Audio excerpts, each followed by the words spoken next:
الحمدللہ رب العالمین والصلاة والسلام علی عباد اللہ علیہ مجمعین الی یوم الدین۔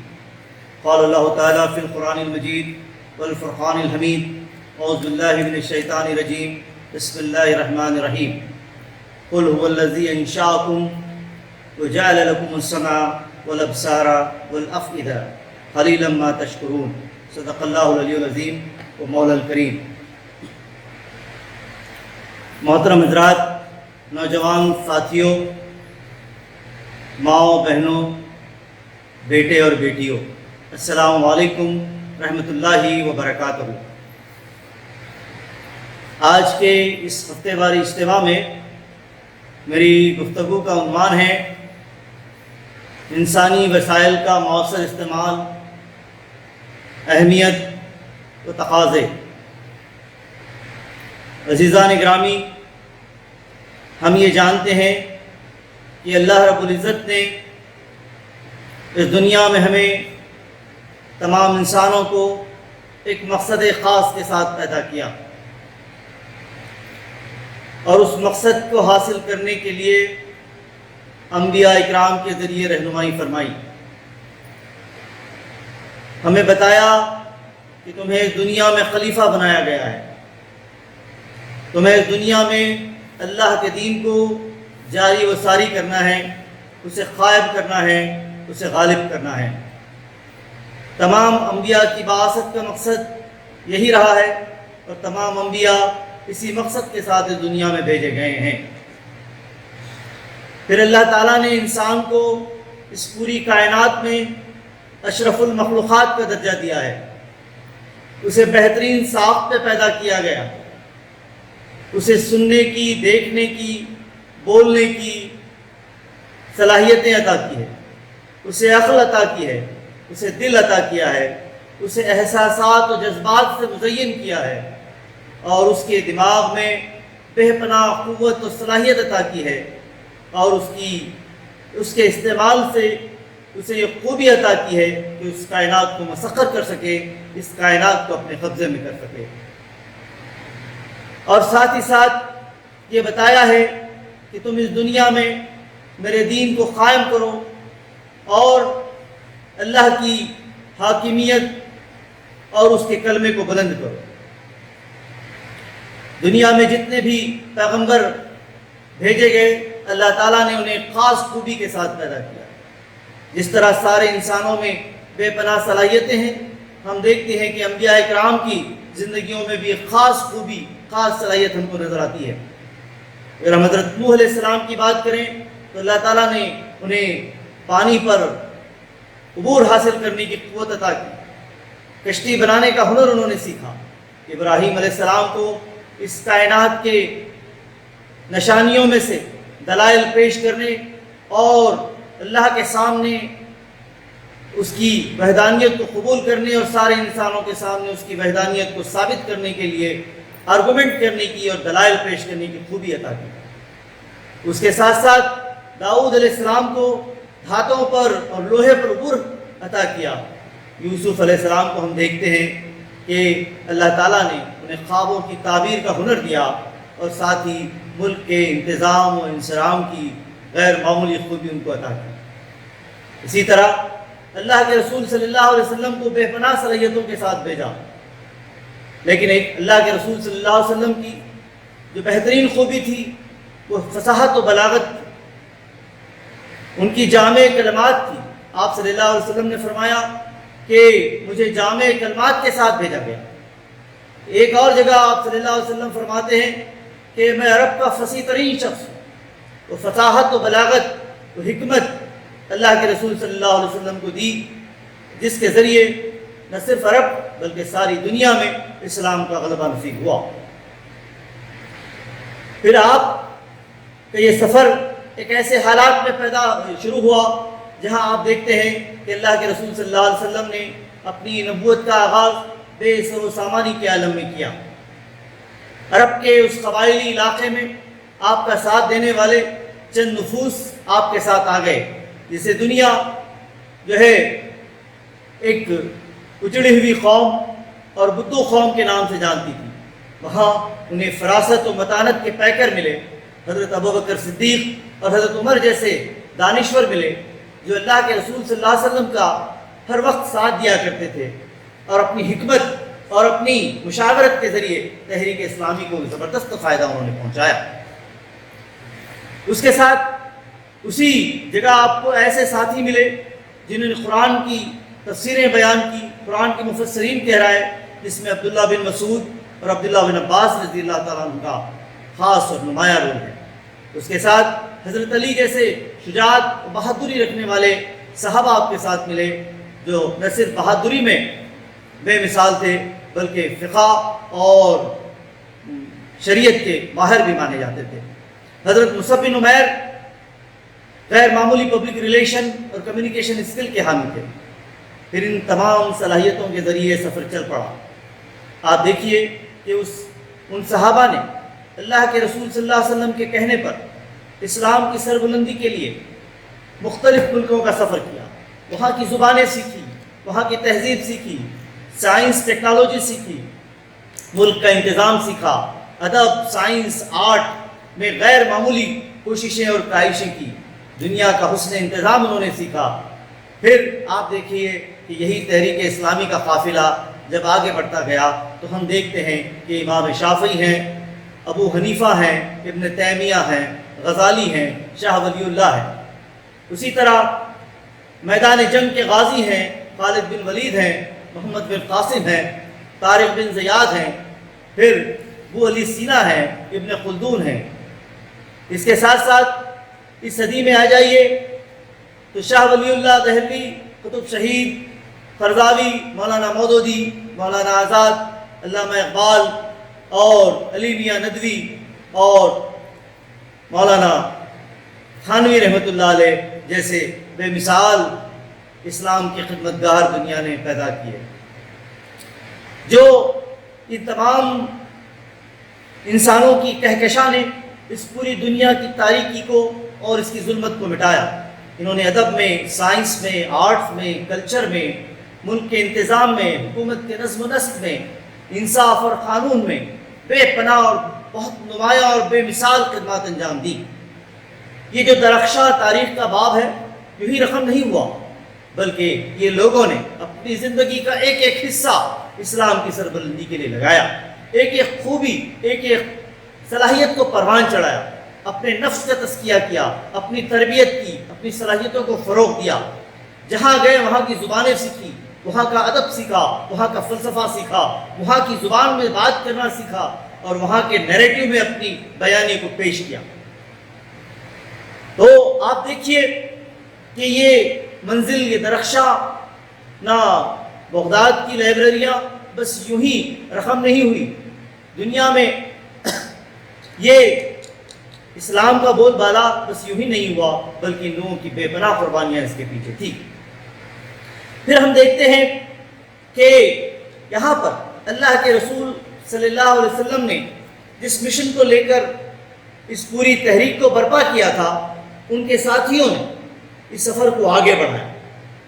اب کی صورتحال پہ اگر ہم بات کریں کہ آج اس طویل سفر میں تحریک اسلامی کے ہم کس مقام پر ہیں، کیا آج ہمارے پاس علم و ادب ہے؟ کیا آج ہمارے پاس ملکوں کا انتظام و انصرام ہے؟ کیا ہمارے پاس ادب ہے؟ کیا ہمارے پاس سائنس ٹیکنالوجی ہے؟ کیا ہمارے پاس سیاسیت اور معاشیت کے مراکز، اس کے جو سینٹرز ہیں وہ آج ہمارے ہاتھ میں ہیں؟ تو ہمارا جواب نفی میں ہے۔ کیوں کہ ہمارے پاس افراد نہیں ہیں، کہ اسلام کے نام لیوا اس دنیا میں نہیں ہیں۔ اربوں لوگ اسلام کے نام لیوا ہیں، اللہ کی وحدانیت کے اقرار کرنے والے ہیں، رسول محترم صلی اللہ علیہ وسلم کی زندگیوں پہ اپنی جانیں نچھاور کرنے کے لیے تیار ہیں۔ ہمارے ملک میں بھی 25 کروڑ لوگ ہیں جن کے دلوں میں رسول محترم کی محبت ہے، اللہ پہ بے پناہ یقین ہے، توحید کو اپنے سینوں میں لیے اس ملک کے اندر زندگی گزار رہے ہیں۔ لیکن کیا بات ہے کہ ہمارا کوئی وجود نظر نہیں آتا، ہماری شان و شوکت نظر نہیں آتی، ہمارا دبدبہ نہیں نظر آتا۔ اس کی وجہ بس یہی ہے کہ اللہ تعالیٰ نے جو بے شمار نعمتیں، بے پناہ قوتیں، بے پناہ صلاحیتیں ان انسانوں کو عطا کی تھی، ہم نے اس کو پر ایک چادر سے ڈال دی ہے، اس کا استعمال کرنے کے لیے ہم تیار نہیں ہیں۔ ایک برف جمی ہوئی ہے جو ٹوٹنے کے لیے تیار نہیں ہے۔ کیا ہم سمجھتے ہیں کہ 25 کروڑ انسان اس ملک میں رہتے ہیں کہ اللہ تعالیٰ نے انہیں صلاحیت نہیں دی ہے؟ ان کے پاس بے پناہ صلاحیتیں ہیں، بے پناہ صلاحیتیں ہیں، چاہے وہ مرد ہوں، عورتیں ہوں، بچے ہوں، بوڑھے ہوں، ہر ایک کے پاس اللہ تعالیٰ نے غیر معمولی صلاحیتیں عطا کی ہیں۔ لیکن کہاں ہے وہ صلاحیت؟ کہاں جا رہی ہے وہ صلاحیتیں؟ کس کام کے لیے استعمال ہو رہی ہیں؟ کس مقصد کے لیے وہ صلاحیتیں خرچ ہو رہی ہیں؟ زندگی کا بیشتر حصہ بس یوں ہی سستی، کاہلی اور لاپرواہی کے اندر گزر رہا ہے۔ نہ ہمیں ان صلاحیتوں کا ادراک ہے، نہ اس کا شعور ہے، نہ اس کو ڈیولپ کرنے کا کوئی ویژن ہے، اور نہ یہ احساس ہے کہ ان صلاحیتوں کے استعمال کے ذریعے آج ہم دنیا کے انتظام و انصرام کو اپنے ہاتھ میں لے سکتے ہیں، اور اللہ تعالیٰ تمہیں دوبارہ وہ شان و شوکت عطا کر سکتا ہے۔ تو آئیے حضرات، ہم غور کریں کہ آج انسانی وسائل جو ہمارے پاس اتنے سارے موجود ہیں، ان کا صحیح استعمال کیسا کیا جائے، ان کا مؤثر استعمال کیسا کیا جائے، تاکہ اس استعمال کے ذریعے ہم اس ملک کی تقدیر، اس امت کی تقدیر اور پوری انسانیت کی تقدیر کو بدل سکیں۔ مایوسی کی ضرورت بالکل بھی نہیں ہے، ہمارے پاس بے پناہ ٹیلنٹس اور بے پناہ صلاحیتوں کے لوگ موجود ہیں۔ آپ دیکھیے کہ باطل کا اگر ہم جائزہ لیں تو آج باطل کی قوتیں جو اسلام کے خلاف نبرد آزما ہے، اسلام کو مٹانے کے در پہ ہیں، ان کے پاس بے پناہ صلاحیتیں ہیں، اور اپنی ان بے پناہ صلاحیتوں کا غیر معمولی استعمال کر رہے ہیں۔ ایک ایک شخص کے پاس کئی صلاحیتوں کو فروغ دے رہا ہے، ملٹیپل ٹیلنٹس کا استعمال کر کے اسلام کو مٹانے کی کوشش کر رہا ہے۔ آج میڈیا اس کے پاس ہے، آج ادب ان کے پاس ہے، سائنس ان کے پاس ہے، آرٹ ان کے پاس ہے۔ انہوں نے کلچر اور تہذیب کی گندگی اس پوری کائنات کے اندر پھیلا رکھی ہے، انہوں نے اس ماحولیات کو برباد کر دیا ہے، اور سب کچھ برباد کرنے کے لیے اور دنیا کو لوٹ کھسوٹ اور مسلمانوں کو نیست و نابود کرنے کے لیے اور ان کے ساتھ نبرد آزما ہونے کے لیے انہوں نے اپنے سارے پوٹینشیل جھونک دیے، اپنی بے پناہ صلاحیتیں جھونک دی۔ انہوں نے لکھا بھی ہے، انہوں نے بولا بھی ہے، انہوں نے پلاننگ بھی کی ہے، انہوں نے نئے آئیڈیاز بھی لائے ہیں، انہوں نے انوویٹو آئیڈیاز بھی دنیا کے سامنے پیش کیے ہیں، انہوں نے بے پناہ فکر اور تدبر اور غور و فکر کے ذریعے اسلام کے خلاف پروپیگنڈے کیا ہے اور اسلام کے خلاف سازشیں کی ہیں۔ کیا اس کا اثر اشیر بھی ہمارے پاس موجود ہے؟ کہ ہم اس کے اثر اشیر بھی ان صلاحیتوں کا استعمال کر کے اسلام کی سربلندی کا کوئی کام کر رہے ہیں؟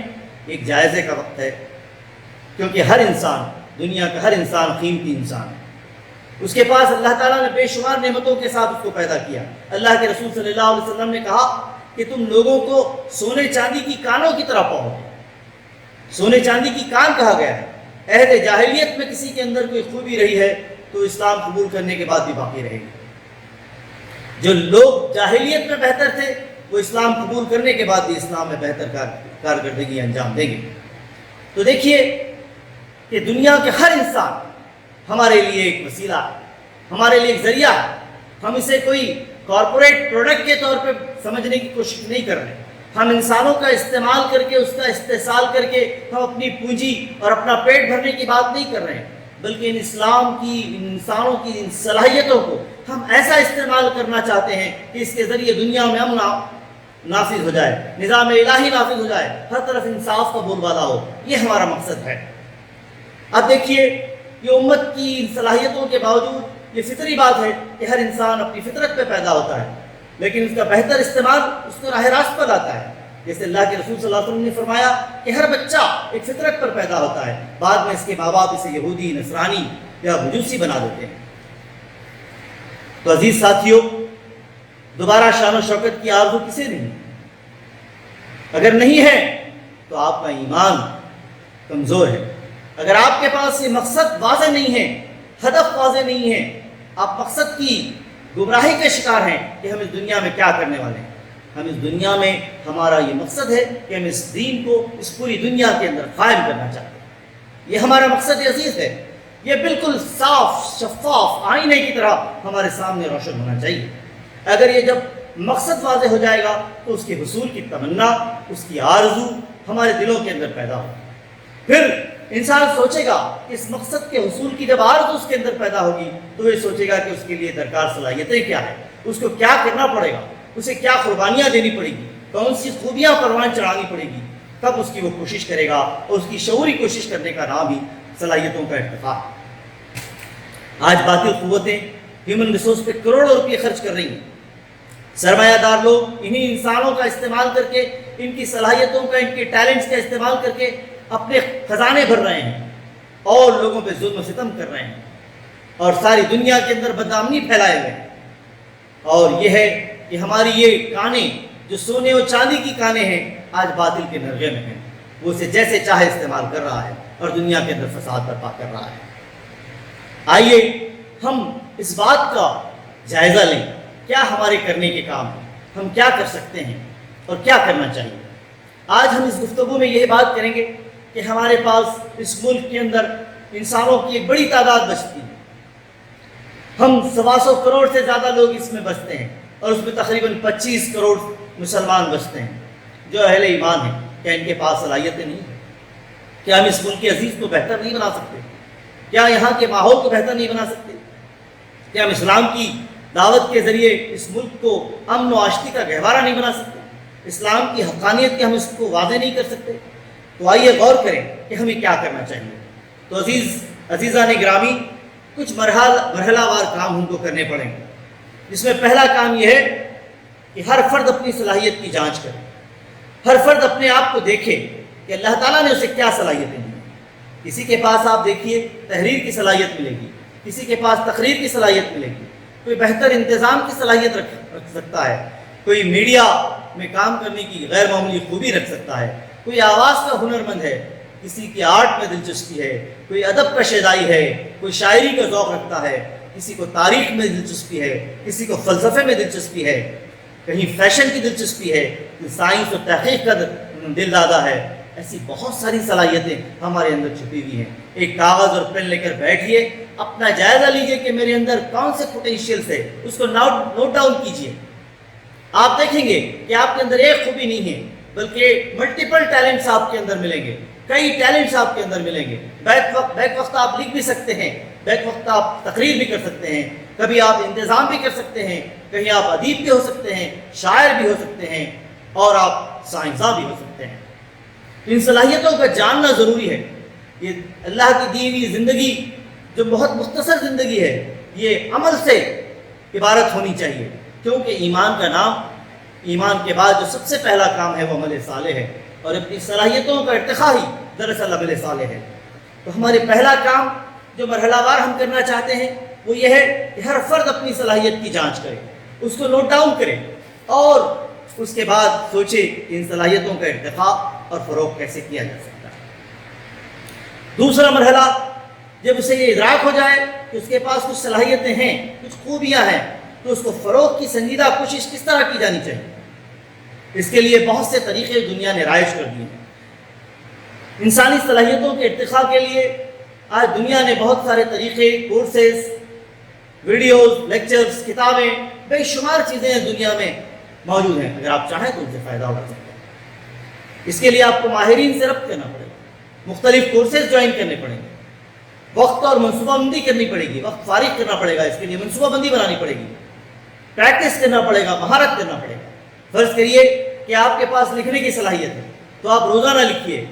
آپ میڈیا میں اچھا ڈیبیٹ کر سکتے ہیں تو اپنی اس خوبی کو پروان چڑھائیے تاکہ ہم اچھے ڈیبیٹرز ہمارے سامنے پیش کریں. دیکھیں، آپ لوگ ڈیبیٹ کرنے کی غیر معمولی صلاحیت رکھتے ہیں، لیکن وہ کیا بک رہے ہیں؟ آگ بک رہے ہیں، وہ نفرت پھیلا رہے ہیں اپنے ڈیبیٹ کے ذریعے. آپ کے اندر اگر وہ ڈیبیٹ کی غیر معمولی قوت پیدا ہوگی تو آپ پورے استدلال کے ساتھ دنیا کے اندر حق اور امن اور شانتی کا پیغام دنیا کے سامنے پیش کریں گے. تو جو صلاحیت تمہارے ہاتھ میں آ جائے گی، اہل ایمان کے پاس آ جائے گی، تو وہ صلاحیت انسان کو اس بات کی مدد کرے گی کہ وہ اسلام، وہ مثبت میدان کے اندر وہ صرف. اس کے بعد تیسرا مرحلہ آتا ہے کہ ان کاموں کے لیے آپ منصوبہ بندی کریں. بغیر منصوبہ بندی کے کوئی کام نہیں ہوتا. آپ اگر کوئی صلاحیت سیکھنا چاہتے ہیں، اس کو فروغ دینا چاہتے ہیں اور اس کا استعمال اسلام کی سربلندی کے لیے کرنا چاہتے ہیں تو اس کے لیے منصوبہ بندی بنائیں. اگر آپ منصوبہ بنائیں گے تو ہم یہ کہتے ہیں کہ ہمارے پاس وقت نہیں ہے، ہمارے پاس سیکھنے کے لیے مواقع نہیں ہیں، یہ ساری باتیں ختم ہو جائیں گی. اگر آپ منصوبہ بندی کریں گے تو وقت بھی میسر آ جائے گا اور سہولتیں بھی میسر آ جائیں گی اور آپ کی منصوبہ بندی کوشش کے نتیجے میں بہتر نتائج بھی آ سکتے ہیں. دیکھیے کسی بھی چیز کو سیکھنے کے لیے جو ضروری ہوتا ہے کہ ماحول کو پیدا کیا جائے، تو چوتھا مرحلہ یہ ہے کہ ہمارے اندر صلاحیتوں کو فروغ دینے کا ایک ماحول پیدا ہو۔ یہ ماحول گھر گھر پیدا ہو، یہ ماحول دفتروں میں پیدا ہو، ہمارے تعلیمی اداروں میں پیدا ہو، مسجدوں میں پیدا ہو، محلوں میں پیدا ہو، خاندان میں پیدا ہو۔ ہم ایک دوسرے کی صلاحیتوں کا ادراک کریں، اس کی پذیرائی کریں، اس کی ہمت افزائی کریں، ورنہ یہ ٹیلنٹس، یہ جو خزانے سونے اور چاندی کی کانیں یوں ہی ضائع ہو جائیں گے، اور اس ضیاع کے نتیجے میں جو نقصان ہوگا اس کا حساب ہم کو آخرت میں دینا ہوگا۔ تو صلاحیتوں کو فروغ دیا جا سکتا ہے، اس کے لیے ایک ماحول کی ترتیب دینے کی ضرورت ہے۔ ہم گھروں میں ماحول بنا سکتے ہیں، ہم دفتر میں ماحول بنا سکتے ہیں، مسجدوں میں ماحول بنا سکتے ہیں۔ اس ماحول کو پروان چڑھانے کی ضرورت ہے۔ اس کے نتیجے میں ہم بہترین صلاحیتوں کو فروغ دے سکتے ہیں۔ اس کے بعد جو پانچواں مرحلہ ہے وہ یہ مرحلہ ہے کہ صلاحیتوں کا فروغ کسی بھی عمر میں ممکن ہے۔ ایک زمانے میں یہ بات کہی جاتی تھی کہ سیکھنے سکھانے کی عمر بچپن کی ہوتی ہے، یا زیادہ سے زیادہ جوانی تک کی عمر میں انسان سیکھ سکتا ہے، اور بعض یہ بھی کہا جاتا تھا کہ 40 سال کی عمر کے بعد انسان کے اندر کوئی نئی چیز سیکھنے کی صلاحیت باقی نہیں رہی۔ لیکن یہ ساری چیزیں یہ دنیا جدید میں غیر معنی اور بے مطلب کی ہو گئی ہیں۔ آج دنیا میں ہزاروں مثالیں آپ کو ایسی مل جائیں گی جس کے اندر یہ بات واضح طور پر سامنے آ گئی ہے کہ آپ دیکھیے کسی بھی عمر میں سیکھا جا سکتا ہے۔ ایسی ہزاروں مثالیں، یہاں وقت نہیں ہے، آپ دیکھیے، معلوم کیجئے کہ لوگ اپنی آخری عمر کے اندر بھی بے پناہ صلاحیتوں کو سیکھ رہے ہیں۔ کوئی 60 سال کے اندر حفظ کر رہا ہے، ایسی مثالیں ہماری صفوں کے اندر بھی موجود ہیں۔ نئے زبانیں سیکھ رہے ہیں، نیا علم سیکھ رہے ہیں، نئی صلاحیت سیکھ رہے ہیں۔ بہت سے ایسے بزرگ بھی ہماری صفوں میں ملتے ہیں جو جدید زمانے کے سوشل میڈیا پر اتنا غیر معمولی عبور حاصل کر رہے ہیں کہ وہ کسی آئی ٹی کے ماہر سے زیادہ بھی سوشل میڈیا کا استعمال کرتے ہیں۔ ڈیبیٹ کی، گفتگو کی، زبانوں کی نئی نئی صلاحیتیں اس عمر میں بھی سیکھی جا رہی ہیں۔ بلکہ یہ کہا جائے کہ اگر کوئی بستر مرگ پر ہے تو اسے بھی اس کے سامنے بھی عزم ہونا چاہیے کہ میں جاتے جاتے کون سی نئی صلاحیت سیکھ سکتا ہوں اور اس صلاحیتوں کے ذریعے کیا کنٹریبیوٹ کر سکتا ہوں۔ ایسی ہزاروں مثالیں کیا ہمارے پاس موجود نہیں ہے؟ کیا ہماری تاریخ ایسی مثالوں سے درخشاں اور روشن نہیں ہے؟ تو صلاحیتوں کے فروغ کے لیے غلط فہمی دور کر لیجئے کہ آپ کسی بھی عمر کے نوجوان ہوں، چاہے عورت ہو، مرد ہو، بچے ہو، آپ کی عمر کوئی بھی ہو، آپ سیکھنے سے محروم نہ رہیں۔ اپنی صلاحیتوں کا ادراک کریں، اسے نشو نما دیں اور اسے پروان چڑھانے کی کوشش کریں۔ اب یہ بات یہ ہے کہ کس کو کیا کرنا چاہیے۔ دیکھیے، اگر ہم دیکھیں کہ بچوں کی عمر سیکھنے کی عمر، بچوں میں بے پناہ صلاحیتیں ہوتی ہیں اور ان کو پروان چڑھانے کا بہت بہترین موقع ہوتا ہے۔ آج ہمیں ضرورت ہے کہ ہمارے والدین، ہمارے اساتذہ بچوں کی ان صلاحیتوں کا غیر معمولی طور پر ادراک کریں، سنجیدگی سے غور کریں کہ ہمارے بچوں کے اندر کیا صلاحیتیں ہیں، ان کے اندر ان صلاحیتوں کو فروغ دینے اور اس کی بہتر اور مؤثر استعمال کا شعور پیدا کریں، انہیں ایجوکیٹ کریں کہ وہ اپنی صلاحیت کو کس طرح پروان چڑھائیں، وہ کس طرح اس کو ڈیولپ کریں، کیا طریقے اختیار کریں۔ گھروں کے اندر ماحول پیدا کیا جائے، بچوں کی ہمت افزائی کی جائے، بچوں کے مقابلے رکھے جائیں اور الگ الگ میدانوں بچوں کو سوچنے کی، غور و فکر کرنے کی، تدبر کرنے کی، انوویٹیو آئیڈیاز سامنے لانے کی ترغیب دی جائے تاکہ وہ صلاحیتوں کا فروغ کا ماحول بچپن ہی سے پروان چڑھے۔ پھر دوسرا ایک ہمارا بڑا حصہ آبادی کا ہماری لڑکیاں اور خواتین، ان کے اندر بھی جو غیر معمولی صلاحیت ہے، بے پناہ پوٹینشیلز ہے۔ افسوس کی بات یہ ہے کہ آج بھی ہمارے پاس ایسے لوگ ہیں جو یہ سمجھتے ہیں کہ ہماری خواتین میں اور ہماری لڑکیوں میں پوٹینشیلز نہیں ہیں، وہ دنیا میں کچھ بہت غیر معمولی اور انوویٹو قسم کے کام نہیں کر سکتے۔ یہ ان کی غلط فہمی ہے۔ آج یہ ثابت ہو رہا ہے کہ خواتین کے اندر بھی اور لڑکیوں کے اندر بھی غیر معمولی صلاحیتیں موجود ہیں، بہت سارے پوٹینشیلز ہیں، بہت ساری صلاحیتیں ہیں، بہت ساری نئے زاویے ہیں سوچنے کے ان کے پاس۔ اگر ان کی صلاحیتوں کو پروان چڑھایا جائے تو آپ دیکھیے دنیا میں جب حالات آتے ہیں تو ان حالات کے ساتھ ہمیں اپنے آپ کو تبدیل کرنا پڑتا ہے۔ آج خواتین اگر گھر میں بیٹھی ہوئی ہیں، ہماری لڑکیاں تعلیم کے بعد گھر میں بیٹھی ہوئی ہیں، ان کے لیے بھی آج یہ مواقع ہیں کہ دنیا میں کمیونیکیشن بہت آسان ہو گیا ہے. ٹیکنالوجی نے اتنی آسانیاں پیدا کر دی ہیں کہ وہ اپنی ساری صلاحیتوں کا استعمال اپنے گھر بیٹھے کر سکتی ہیں. یہ ورک فرام ہوم سے دنیا کے بڑے بڑے کارپوریٹ انڈسٹریز چلائے جا سکتے ہیں. پوری دنیا کا بیک آفس یہاں پہ کام کر سکتا ہے. تو کیوں ہماری خواتین اس سلسلے میں پیچھے رہ سکتی ہیں؟ انہیں بھی آگے آ کر اپنی صلاحیتوں کو پروان چڑھانے کی ضرورت ہے، اپنے پوٹینشیلز کو آئیڈینٹیفائی کرنے کی ضرورت ہے. ان کے اندر لکھنے کی صلاحیت ہو سکتی ہے، ان کے اندر بہت سے ناول نگار ہو سکتے ہیں، ان کے اندر ادب کے میدان میں کام کرنے والے لوگ ہو سکتے ہیں. آج یہ میدان بھی ہم سے خالی ہے. دنیا کے جو ٹاپ ناول ہے، ٹاپ ادیب ہے، اس میں ہمارا نام نہیں آتا. دنیا ہمارے نیریٹو کو اپنا نیریٹو نہیں بنا پا رہی. دنیا میں سب بولنے کے لیے اسٹیج پہ کھڑے ہوئے ہیں، لیکن ہمارے پاس وہ قوت گویائی نہیں ہے. ہم نے وہ قوت گویائی نہیں پیدا کی ہے، چاہے وہ تحریر کے ذریعے ہو، تقریر کے ذریعے ہو، ڈیبیٹ کے ذریعے ہو، آرگومنٹ کے ذریعے ہو، کسی بھی ذریعے سے. تو خواتین اس سلسلے میں بہت نمایاں رول ادا کر سکتی ہیں. اس سلسلے میں ان کو سنجیدگی سے ساتھ کام کرنے کی ضرورت ہے. پھر ہمارے نوجوان ہیں. آپ جانتے ہیں کہ ہمارے نوجوانوں میں یہ عمر ہی ایسی ہوتی ہے کہ وہ عہد شباب ہوتا ہے، جس کے اندر صلاحیتیں اپنے عروج پر ہوتی ہیں. اگر یہ شعور پیدا ہو جائے نوجوانوں کے اندر، تو آپ نے دیکھا کہ ابھی کورونا کے اس پینڈیمک کے اندر ہمارے نوجوانوں نے خدمت خلق کے جو غیر معمولی کام انجام دیے. اس سے ایک ایسی امید بنی ہے کہ اگر ان کی اس ٹیلنٹس کو پروان چڑھایا جائے تو اس ملک کی تقدیر بدل سکتی ہے. لیکن ہمارے نوجوان اس سلسلے میں سنجیدہ نہیں ہیں. ہمارے دانشوروں کو، ہمارے علماء کرام کو، ہماری مسجد کی کمیٹیوں کو، ہمارے مدارس کو، ہمارے مدارس دینیہ کو اس بات کی خصوصی کوشش کرنی چاہیے کہ نوجوانوں کی صلاحیتوں کو فروغ دینے کے لیے کوئی منصوبہ بنائے. مقامی سطح پر محلے محلے، گلی گلی، شہر شہر، قریہ قریہ یہ کمیٹیاں بننی چاہیے، یہ ادارے بننے چاہیے، HRD کے ادارے بننے چاہیے، اور ہیومن ریسورس ڈیولپمنٹ، انسانی وسائل کو فروغ دینا چاہیے. پھر زیادہ عمر کے لوگ، جس کا تذکرہ میں نے ابھی آپ کے سامنے کیا، کہ ان لوگوں کو بھی بہت محنت کے ساتھ اس بات کی کوشش کرنی چاہیے.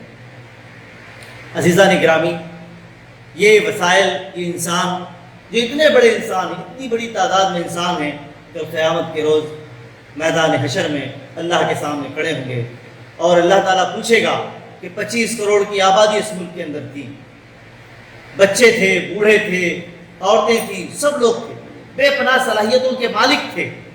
اب اس کے باوجود بھی اگر آپ دیکھتے ہیں کہ وہاں پر ہم نے کچھ نہیں کیا، اور ہم وہاں پہ کچھ کرنے میں ناکام ہو گئے، ہم اس ملک کی تقدیر نہیں بدل سکے، ہم اسلام کی سربلندی نہیں کر سکے، اسلام کو قائم کرنے کے لیے ہم نے کوئی کوشش نہیں کی، اپنے پوٹینشیلز کا اور اپنی صلاحیتوں کا کوئی استعمال نہیں کیا، تو عزیزان گرامی، ہم کیا جواب دیں گے اس میدان حشر میں؟ کیونکہ وہاں جو سوالات ہونے والے ہیں وہ یہ ہے کہ اللہ کی دی ہوئی صحت کے ساتھ تم نے کیا کیا، اللہ کی دی ہوئی جوانی کے ساتھ تم نے کیا کیا، اللہ کی دی ہوئی دولت کے ساتھ تم نے کیا کیا، اور اللہ کے دیے ہوئے وقت کی ساتھ تم نے کیا کیا. اللہ کی رضا تب تک نہیں مل سکے گی جب تک کہ یہ جوابات ہم مثبت طور پر اللہ کے سامنے پیش نہیں کرتے.